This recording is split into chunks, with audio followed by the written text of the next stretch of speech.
A partir de agora, você acompanha e participa do Futebol em Rede. O melhor do futebol e dos principais esportes com Luiz Carlos Quartarolo, Fábio Seródio. Alô, amigos, um grande abraço. Hoje, sexta-feira, dia de Futebol em Rede. Vamos falar muito sobre o futebol, principalmente o futebol de São Paulo, que está chegando numa reta decisiva para as fases mais agudas da competição. O Campeonato Carioca já se encerrou, o Campeonato Gaúcho está em andamento, o Campeonato Mineiro retoma nesse final de semana, o Campeonato Baiano também, nesse final de semana, teremos o encerramento da primeira fase, e o Campeonato Paranaense já está vivendo aí a fase de semifinal a partir deste final de semana. Quartarolo, eu sei que você está louco para mandar abraços, um abraço para você, fique à vontade, Quartarolo. Um abraço, Fábio Seródio, um abraço, bom fim de semana para todos vocês. Hoje, mais uma vez, Futebol em Rede. Venha para a rede, você também. E realmente a bola voltou a rolar, ainda sem público, né? Que é muito triste. Nada é mais triste do que o som de um estádio vazio. Os caras estão tentando aí botar botar gente dentro do estádio, placar eletrônico, é digital, mas não é a mesma coisa. Não tem aquele aquecimento da presença do público. Mas um abraço aí ao pessoal da AltV, mais uma vez. Estamos aqui na AltV, a TV da internet, a primeira TV da internet, por isso é melhor. Um abraço ao nosso grande amigo Alberto Luchetti. Boa sorte para ele, bom fim de semana também. Para o nosso Sérgio Oliveira, coordenador sem pasta, diretor, faz tudo do programa. A Mônica Basílio, e também em outras instruções, aulas digitais, e também o nosso Fred Batalha, que tem trabalhado muito, aliás, grandes entrevistas, e nas próximas horas mais uma grande entrevista que você vai ver a partir da segunda-feira, a semana que vem aqui também no Futebol em Rede Entrevista, Futebol em Rede Especial. Venha para a rede, Seródio. Vamos lá, e vamos começar falando a respeito do Campeonato Paulista, começando pelo Grupo A, que é o grupo do Santos Futebol Clube. O Santos já garantiu o primeiro lugar do seu grupo, mas não tem a mínima ideia do adversário que vai pegar pela frente, já que todos os times do grupo, além do Santos, têm chances de chegar na próxima fase da competição. O grande problema é que os mesmos que têm chances e sonham com classificação podem cair, né? Têm o pesadelo de poder cair também. Santos Futebol Clube, que não terá na rodada final de classificação o jogador Sanches, que está suspenso, foi expulso contra o Santo André. Santos que continua vivendo problemas, o Santos continua vivendo com os protestos da torcida contra o presidente Pérez, Quartarolo. O que você pode falar a respeito do Santos? Você apostaria num adversário entre Água Santa, Ponte Preta e Oeste para a próxima fase no Campeonato Paulista para o Santos, Quartarolo? Bom, vamos analisar, né? O Água Santa enfrenta o Palmeiras, não é isso? Isso. Exatamente. O Oeste vai enfrentar o Corinthians. Isso. E a Ponte Preta também joga contra quem? A Ponte Preta tem mais tradição nesse grupo e pode até se classificar. Ela que estava pendurada no rebaixamento até outro dia e agora está chegando aí, vai jogar contra o Mirassol, né? Que também é outro time que briga para fazer... Aliás, o Mirassol já está praticamente classificado no grupo do São Paulo, mas já a gente fala sobre isso também. Eu acho que, se você analisar bem, eu particularmente vou torcer pelo meu amigo Toninho Cecílio, técnico do Água Santa, que chegou lá há poucos dias, conseguiu um empate no meio de semana, mas a verdade é que o jogo contra o Palmeiras é difícil, até porque o Palmeiras já está classificado, deve entrar aí com 6, 7 jogadores da base, ou coisa que eu valha. O Vanderlei Luxemburgo vai fazer teste, né? Mas após a derrota para o Corinthians, não sei se pode perder de novo, né? De qualquer maneira, eu aposto na Ponte Preta, mas torço pela Água Santa. Acho que o Oeste, inclusive, pode ser um time a cair nesse ano para a Série B do Campeonato Paulista. A situação do Santos é para lá de delicada, Quartarolo. O time, apesar de estar garantido em primeiro lugar do seu grupo, vive esse momento tumultuado de bastidores. Eu não sei, honestamente, se o presidente Pérez continua dormindo ou não, mas o problema é que a coisa está fervendo politicamente. E agora o Sacha, por exemplo, foi divulgados os detalhes da ação dele contra o Santos na Justiça, e o Santos tem um prazo de 5 dias para provar que fez um acordo com os jogadores por redução salarial de 70%. Todo mundo sabe que não houve acordo algum. E agora, Quartarolo? Tá feia a coisa nos bastidores do Santos, hein? Então, o Santos, incrivelmente, ganhou uma parada na justiça contra o Everson, conseguiu uma liminar. O jogador não conseguiu sair da maneira que ele queria. Só que eu acho que enquanto estiver lá em Santos, o Santos, com alguns juízes, com todo o respeito, os caras também têm time, e torcem pelo Santos, o time da cidade. É mais difícil você conseguir ganhar lá. Mas eu acho que na médio e longo prazo o Everson vai sair, vai ganhar, ou vai fazer um acordo. O Sacha também. Há outros jogadores ameaçando. E o grande desejo nesse momento do Pérez, a hora que ele acorda, como você disse, é tentar vender o Lucas Veríssimo por 10, 11 milhões de euros, fazer dinheiro, inclusive para pagar o Hamburgo lá do Kleber Reis e sair da pressão da FIFA, porque o Santos está perdendo jogador e não pode contratar jogador e inscrever jogador nesse momento. Eu também concordo com você. Analisando apenas o grupo nesse momento, o Santos está tranquilo, está classificado. O jogo do final de semana é só para cumprir tabela. Acho que passa para a próxima fase, a semifinal, o que é muito importante, que tem um prêmio também por progressão, por objetivo no Campeonato Paulista. Mas para o Campeonato Brasileiro, para a Libertadores e para a Copa do Brasil, é um time que me preocupa. Eu sou santista, mas se não fosse também estaria preocupado. O time do Santos realmente é um time para brigar no meio da tabela. E a gente falou isso no ano passado e até errou, né? O Sampaoli fez um bom trabalho. Mas o Santos corre até risco de brigar por rebaixamento no Brasileiro, hein?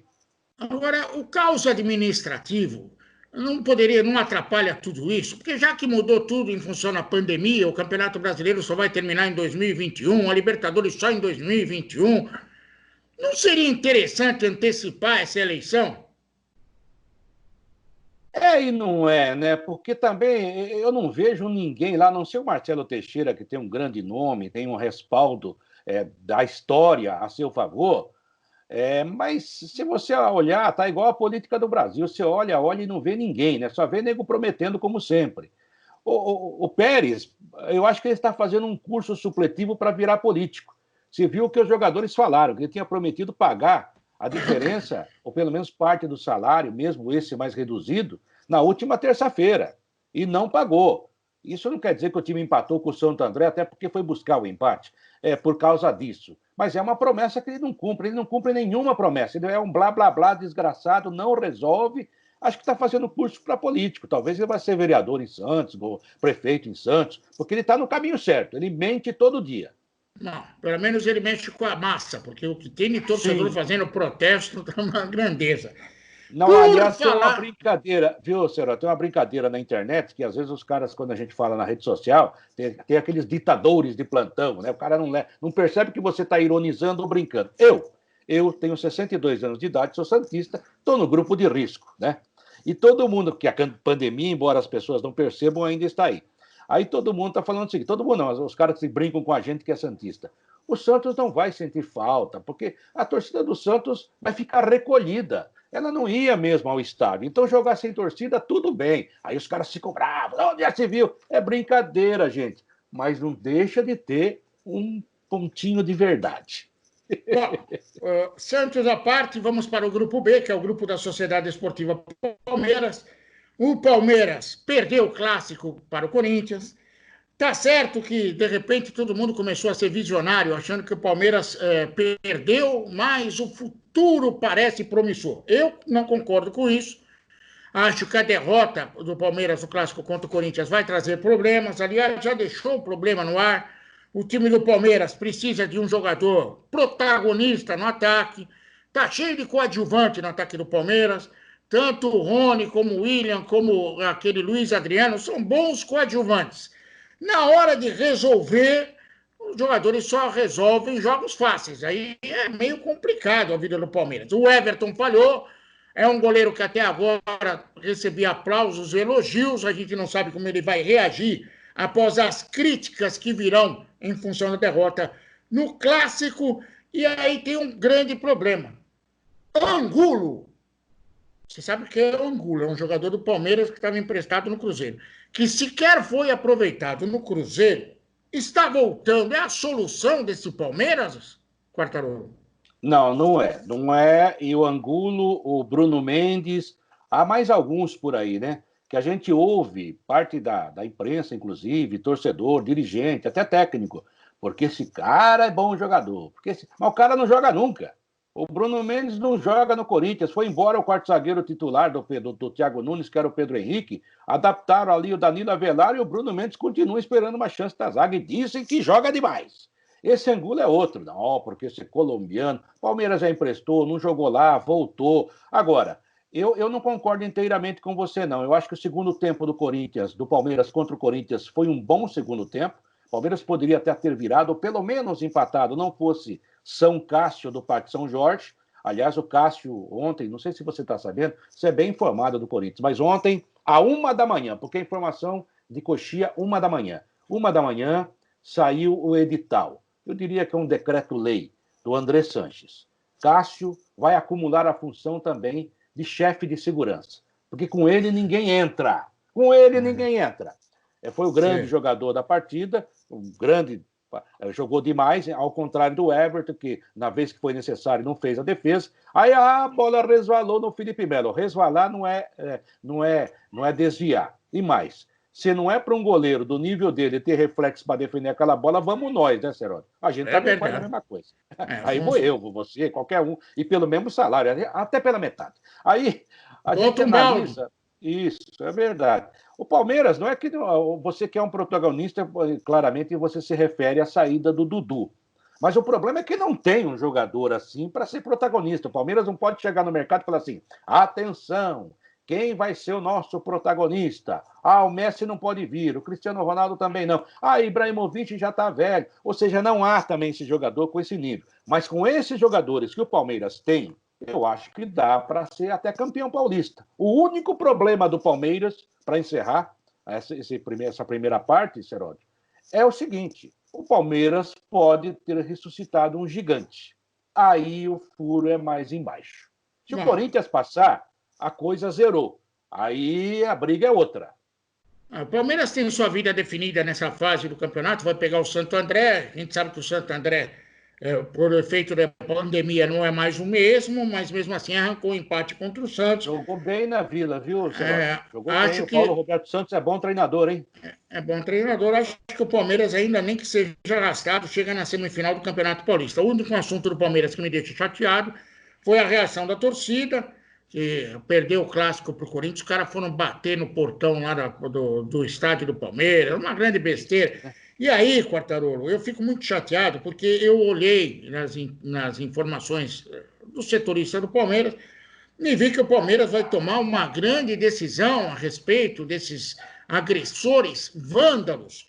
Fez um boletim de ocorrência e se alguém, dentre aqueles vândalos, estiverem no avante, serão excluídos do pacote. Mas não tem jeito, os caras não aprendem, tem que processar o sujeito que cometeu esse ato de vandalismo e ir até as últimas instâncias. É o que eu faria, por exemplo, com aquele babaca que foi lá pintar o chão no estádio do Corinthians. Até porque, se fizerem a mesma coisa de dar o troco, vai construir uma guerra. Esse cara é irresponsável, ele tinha que pagar por isso. Enquanto o futebol continua vivendo com os irresponsáveis de sempre, a coisa não muda, não evolui. O Palmeiras não evolui ninguém, Quartarolo. Mas aí já é um caso de polícia, as nossas leis são muito leves também, em várias situações, nessa é mais uma delas. O cara assina lá um ato qualquer e é liberado, daí que acompanha o processo que às vezes vai para o arquivo em pouco tempo, então demora para acontecer alguma coisa, ninguém faz nada, e os clubes também são coniventes. Porque esse pessoal, que na verdade não é torcida, né, é bandoleiro, né? Esse pessoal é massa de manobra. Porque eu acho que se você fizer uma enquete com a grande torcida do Palmeiras, esses caras que foram lá chutar o portão, seu portão, bateram no portão, né? Não pode perder para o Corinthians, não pode perder para o Corinthians. Poxa, um clássico perdeu de 1-0, jogando bem. O segundo tempo foi um ótimo segundo tempo do Palmeiras, levando-se em consideração 120 dias sem futebol, e o idiota vai querer discutir futebol. Você acha que esse cara entende futebol? Não entende. E também não é torcedor, é bandoleiro. Ele fica esperando, fica de tocaia para chegar lá tentar agredir as pessoas. Então, cara, tem que ter lei para isso, mas não tem. Como disse uma vez o Fernando Capês, quando ele era um homem aí que lutava contra as barbaridades da torcida organizada, depois virou político, né? Ele falava o seguinte: O cara que faz isso é o mesmo cara, é modus operandi. Todo dia ele é assim. Ele é bandoleiro todo dia, ele é bandido todo dia, não é só no dia do jogo.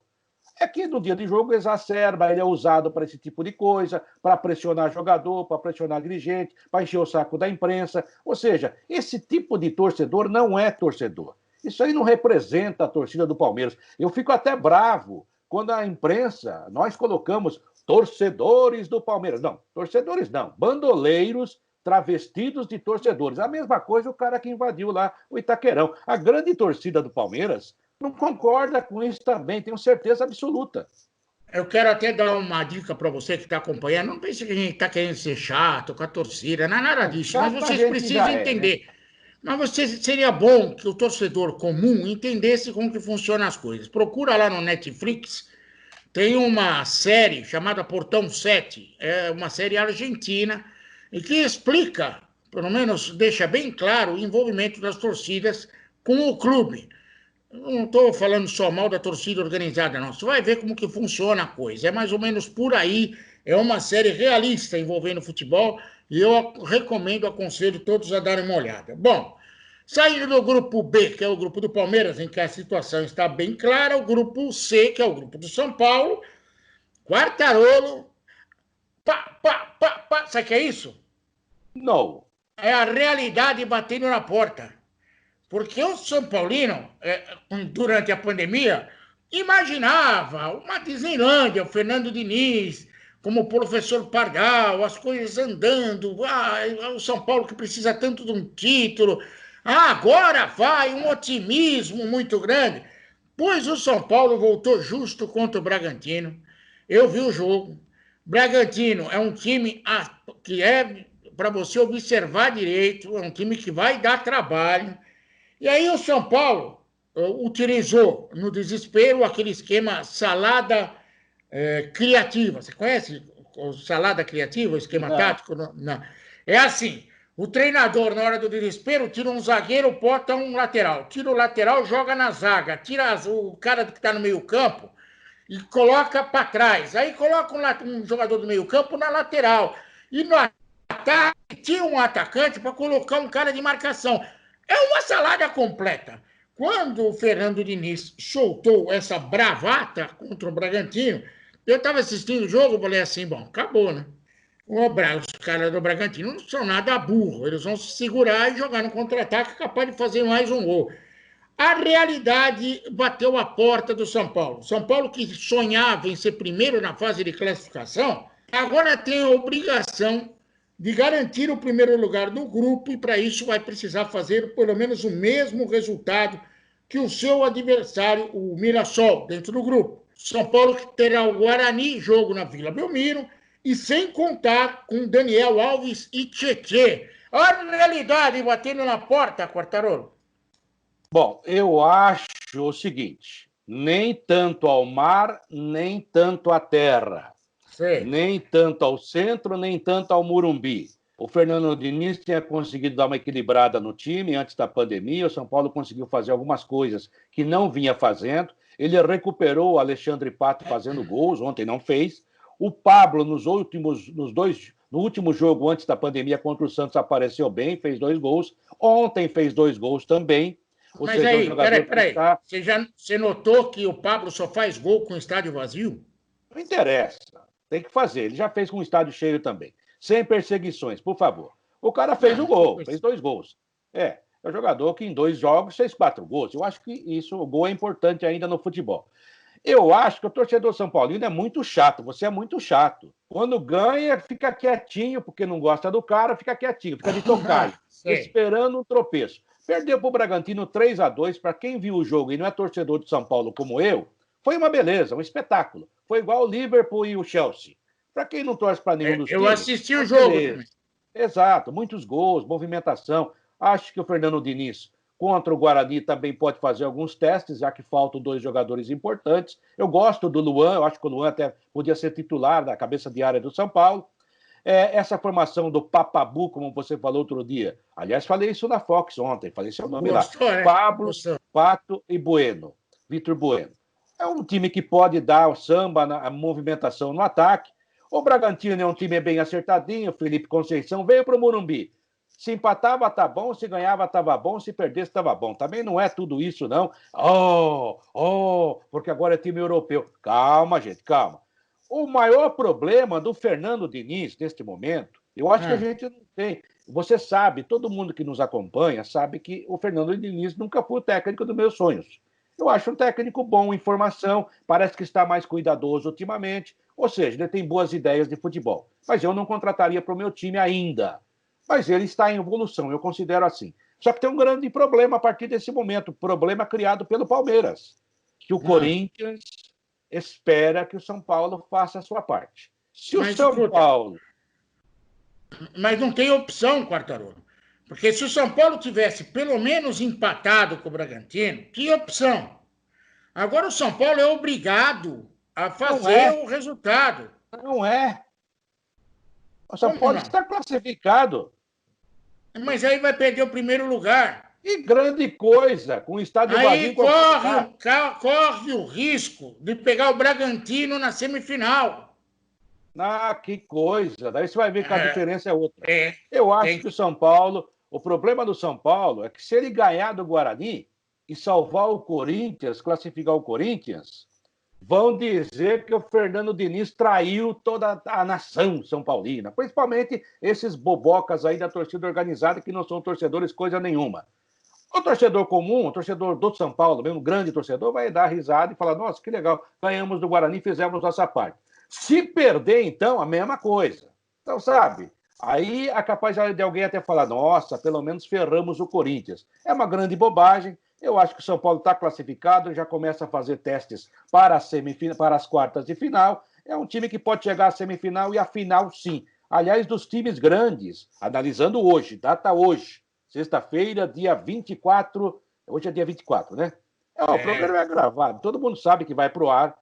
Estamos indo para o ar agora, mas ele fica na rede, é isso? Então, atenção, internauta ouvinte. Data hoje, os dois melhores times do campeonato, em termos de times grandes, são Palmeiras e São Paulo, pelo elenco que tem. O Bragantino corre por fora. E o Santo André, embora tenha feito uma grande campanha, tem dificuldades. Então, não é nenhuma heresia, nenhuma loucura dizer que o São Paulo pode chegar até a final e ser campeão, depois de muito tempo. Agora, calma, gente. A gente falou que a pandemia ia nos deixar mais pacientes. Foi só perder um joguinho de 3-2, um jogo que não valia nada para nenhum dos dois, e já vem o Fábio Seródio e companhia. Valendo! Detonando o time. Você não reparou, o Bragantino, com essa vitória, fica a um passo de garantir o primeiro lugar na fase de classificação. Grande coisa! Pode passar, e deve passar, pelo Corinthians ou alguém do grupo D, e chegar numa semifinal, obrigando Palmeiras e São Paulo a se enfrentarem. Um mata o outro. Time grande, questão... não escolhe adversário. Mas é uma questão de estratégia. Eu aprendi isso com a Alemanha. É uma questão de estratégia. Tá. A Alemanha 2018 também teve estratégia. Isso aí acontece. O negócio é o seguinte. Você se lembra do Campeonato Brasileiro 2002, que o Santos apareceu com aquela garotada toda do Emerson Leão, Robinho. Tirou o São Paulo no mata-mata. O Santos foi o pior classificado em 8º no Campeonato Brasileiro e tirou o São Paulo, que foi a melhor campanha. O São Paulo do Oswaldo de Oliveira, do Kaká. Isso aí é uma bobagem. A Copa Libertadores vive mostrando isso. Os argentinos fazem bem isso. Qual é o principal motivo? Classificação. Classificou? Depois a gente resolve. Grande coisa se vai ser o primeiro na classificação geral ou não. Que coisa, isso aí não interessa. Interessa o jogo que vai acontecer. E mais, esse negócio de mando de jogo vale muito pouco agora sem torcida. Tem mais essa também. Sem interior, porque os jogos estão acontecendo na capital, Quartarolo. E daí? Por exemplo, qual é a graça do Mirassol, seu mandante, contra o São Paulo? Vai jogar no Pacaembu. O Bragantino vai jogar onde? Barueri, Pacaembu, Bragança? Não vai mudar nada. Osasco, tá bom. No CT. Não dá. Realmente é coisa que está muito pessimista. Deixa o homem trabalhar. Agora vamos falar então do Corinthians. Corinthians que venceu o Clássico. Cá entre nós. Graças ao Cássio. O Cássio joga onde? O Cássio joga onde? E aí o Corinthians dá uma sobrevida ao técnico Thiago Nunes e pode até se classificar. E agora muita gente não está falando isso, mas olha a situação. O Corinthians precisa vencer o Oeste de Itápolis, o Oeste de Barueri, nessa última rodada. O Corinthians já vetou a participação do goleiro França, do Mantuan e do Oia, que são jogadores do Corinthians na partida. Ou seja, o Corinthians já está fazendo a parte dele. Acho que vai vencer a equipe do Oeste com certa facilidade. Permite, tá certo. E o Oeste deve ir para a Série A2 na próxima temporada. Mas não basta vencer. Porque se o Guarani, e aí o Corinthians fica na dependência do jogo do Guarani, se o Guarani empatar, uma vitória do Corinthians já resolve a questão. Se o Guarani, ou melhor, se o Guarani perder, uma vitória do Corinthians já resolve a questão. Sim, aí sim. Se o Guarani empatar, o Corinthians terá que fazer 2 gols de diferença em cima do Oeste para passar no saldo de gols. Que dificuldade. Quer dizer, o Corinthians que estava num lugar escuro, sem poder ver luz à sua frente, graças ao Cássio, já começa a ver o céu clarear. A coisa, e não deixem o Corinthians, se derem vida ao Corinthians, complica, Quartarolo. Complica. Acabei de falar isso. O Palmeiras prestou um desserviço ao Campeonato Paulista e ele mesmo, porque se o Corinthians passar para as quartas de final, esquece o que o Corinthians fez até agora. É outro time, é outro jogo, é outra competição. Tá certo que vai pegar o Bragantino. Não interessa, mas é um time que quando chega muito forte, tem história, é um time de decisão, embora tenha mudado muito, embora não tenha torcida para apoiá-lo, mas se o Corinthians chegar, é outra dividida, não vem com papo não. Então, se eu sou um time grande hoje, Santos, São Paulo, Palmeiras, eu torço para que o Corinthians não chegue, porque se chegar, ele vai embaralhar, ele vai ganhar jogo importante, se bobear, ele vira campeão paulista de novo. E daí sabe o que vai acontecer? Grande Thiago Nunes, que trabalho de recuperação. Mas a verdade é que o clássico é isso mesmo, é divisor de águas. Tanto é que o Palmeiras, você falou bem, o Palmeiras pode ter repercussão negativa porque perdeu o clássico. Embora, na minha opinião, repito, tenha jogado bem. Então, o Corinthians é um time que, na minha opinião, vai acabar se classificando. O Guarani, eu acho que não vai aguentar o São Paulo, até porque o São Paulo vai ter que dar uma resposta. Apesar da pressão de uma parte inteligente da torcida do São Paulo, dizendo que o tricolor tem que perder para realmente crucificar de vez o Corinthians, mas eu acho que o São Paulo profissionalmente vai jogar o seu jogo. O Grafite não estará em campo, mas outros estarão para fazer a parte dele. E o Guarani ontem, né? O jogo do Guarani era ontem, né, Serol? O Guarani contra o Botafogo, né? Recuperou o Botafogo, que agora, inclusive, tem chance até de não cair. A própria Ponte Preta também se recuperou. Ou seja, o jogo do Guarani, ele jogou fora ontem. Tomar 2-0 do Botafogo, o pior time do campeonato, é só o Guarani, né? Desculpa o Neto lá que adora o Guarani. Tem que dar uma chacoalhada aí, gente. Que negócio é esse?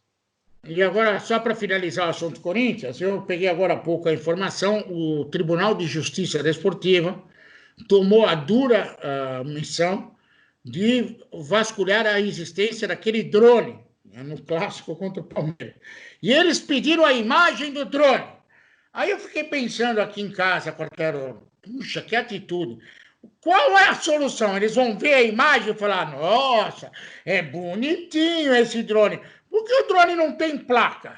Não está escrito quem é o dono. Se não pegou o drone na hora, não adianta olhar a imagem, só vai chegar à conclusão. Ai, que bonitinho, que atitude. Nossa, eu fiquei assim emocionado. Isso é ser rígido. Eu acho que eles deram sorte, né? O cara do drone deu sorte. Porque se voa um pouquinho mais baixo, o Cássio pega. Agora, o negócio é o seguinte, né? Eu acho que tinha que ter aí um trabalho para evitar o drone, instalar algumas antenas, sei lá, e não sei a tecnologia. É possível impedir, senão todo mundo, né, faz essas coisas. Agora... Você me lembrou uma coisa legal, não sei se você conhece a história, a Portuguesa tem aquele ginásio, o ginásio era coberto de telha de brasilite, e aí um diretor da Portuguesa foi lá para reclamar porque tinha muito pombo. Eu sei, uns pombos aqui dentro. Aí um outro diretor, o Joaquim, reclamou, o Manuel falou, deixa cá que eu tomo uma providência. Pegou uma espingarda de chumbo, foi para dentro do ginásio e deu tiro em direção ao teto para acabar com os pombos. Sabe o que aconteceu? Choveu. Ai, que beleza. Furou. É coisa da luta do Canindé, que faz falta, e muitas histórias, e teve um grande momento. Agora, sobre o drone. Sabe, isso aí é bobagem. Como diria aquele amigo nosso, que é mais inteligente que a gente, tal de William Shakespeare. Muito barulho por nada. Para quê ficar, sabe, se... Fica atento no próximo jogo, nos próximos jogos. Porque isso aí não vai resolver... não vai resolver porcaria nenhuma. Por exemplo, o helicóptero não pode sobrevoar certas áreas. Aqui em São Paulo, a não ser com autorização da aeronáutica. O drone também não. O drone também não. Então, há uma maneira de você coibir isso. E quem fizer é crime. Agora, se não se preocuparam no dia, já foi mesmo. Esquece. É a mesma coisa que eu estou ouvindo na transmissão lá da Globo outro dia. O Sálvio, que é ótimo, aliás, ele deu uma informação pertinente e oficial. Porque a FIFA não permite coisa escrita no gramado. Gente, o Rafael Claus foi ótimo. Ele entendeu a situação. Porque tem muito juiz de futebol, árbitro de futebol, que se acha juiz togado. O árbitro é apenas aquele que arbitra, é um mediador. Ele chegou lá e falou, gente, os caras invadiram aqui, ó. Eu acho que foram os caras, mas falaram que é um só. Tudo bem. Não deu para limpar tudo, a gente fez um arremedo aí e vai ter que ter jogo. E vamos que vamos. A bobagem, ficar discutindo uma coisa dessa, transformar uma coisa que não é problema num grande problema, só para dizer que tem autoridade. Foi bem o Rafael Claus, que, aliás, apitou muito bem o clássico. Tá, então vamos lá. Eu vou colocar 4 times aqui, eu quero 5, na verdade, eu quero que você aponte os 2 que vão cair. Já estourou o tempo aí, ó. Oeste e Ponte Preta tem 10 pontos, Ituano, Botafogo e Água Santa tem 11. Dê os 2 que vão cair. Oeste é um deles. Qual que é o outro que você falou? Tem Ponte Preta, Ituano, Botafogo e Água Santa. Ituano. Ituano tá pendurado. Ituano. Tá, eu aposto em Oeste e Água Santa. Vamos ver quem acerta. E para finalizar e encerrar o nosso papo... Estou torcendo pelo Toninho Cecílio, mas na verdade Ituano do Juninho, do Acas Fériger, né? Deu que pedir desculpas. Mas a verdade é que estão pendurados todos aí, você tem razão. Bom, agora para finalizar, alguma notícia de Portugal, não? Não, nenhuma. Parece que já ofereceram mais 10 técnicos para o Flamengo. Quer dizer que a diretoria do Flamengo está querendo ir para Portugal para resolver o problema? Até agora, nada. Já está lá. E uma pergunta para ficar no ar. Quartarolo, a pressa do Flamengo de recomeçar o Campeonato Carioca é porque já sabiam que Jesus iria partir? Eles dizem que não, que foram surpreendidos. Só o Flamengo não sabia que o Jesus ia embora. O mundo já estava dando a notícia, mas o Flamengo não sabia. O que mostra que foi, então, um amador, né? Que já devia ter um técnico na ponta da agulha. Agora, é um negócio absurdo, hein, Seródio? Os técnicos brasileiros têm que enfiar a cabeça no meio da terra e morrer, né? Porque o Flamengo simplesmente deu uma banana para os técnicos brasileiros, não quer saber. E outra, e vai a Portugal e fala em contratar o genial Carvalhal do Rio Ave. Quem é o Rio Ave e quem é Carvalhal na fila do pão? Meu Deus do céu! O cara, não, porque isso? Porque faz bom trabalho. Qual bom trabalho? Ele é 6º colocado no Campeonato Português. Gente, Campeonato Português é Campeonato Gaúcho, Campeonato Mineiro no Brasil. Você vai lá e contrata o técnico do Vila Nova. Não, mas ele joga igualzinho o Jorge Jesus. E aí aparece, ontem o Eugênio Leal, me desculpe citar, até porque eu tenho que citar porque é um crédito legal, o Eugênio Leal da Fox estava fazendo um programa com a gente e ele falou uma coisa que ninguém falou até agora, mas eu acho que ele tem razão. Nesse momento, sabe o que os empresários estão fazendo, Seródio? Todo mundo chama um amigo da imprensa ou chama alguém do Flamengo e fala assim, eu tenho um técnico que é o perfil que vocês querem. Fábio Seródio. É o auxiliar do Guardiola. É um holandês. E, de qualquer maneira, mesmo que o cara não vá, ele se coloca no mercado. Estão falando de um monte de treinador que você nunca ouviu. Ou seja, o Flamengo agora virou marketing para os treinadores internacionais. Bem feito para eles.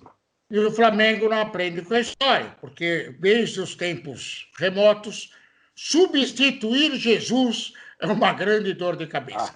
Quartarolo, um abraço para você, até a próxima, se Deus quiser. Entre no nosso site www.futebolemrede.com.br. Lá tem o blog do Quartarolo, tem o meu, tem o Quinto Tempo de Basquete, tem o Lucas Neto, tem o Sérgio Oliveira com futebol Aliás, alternativo. o Lucas Neto está explicando por que o Palmeiras é campeão mundial de 51. Você pode leia e chegue a uma conclusão. É verdade. E você também pode acompanhar a gente no YouTube. Inscreva-se lá, você vai acompanhar nossos programas, nossas entrevistas, vai ser avisado. É muito bom para a gente e para você também. Então, estão vindo várias alternativas para você acompanhar o Futebol em Rede. Portanto, venha para a rede você também. Tchau, Quartarolo! Tchau, venha para a rede. Um abraço, até a próxima. Termina aqui o Futebol em Rede. No site futebolemrede.com.br você encontra muito mais informação e também está convidado a participar e interagir. Futebol em Rede.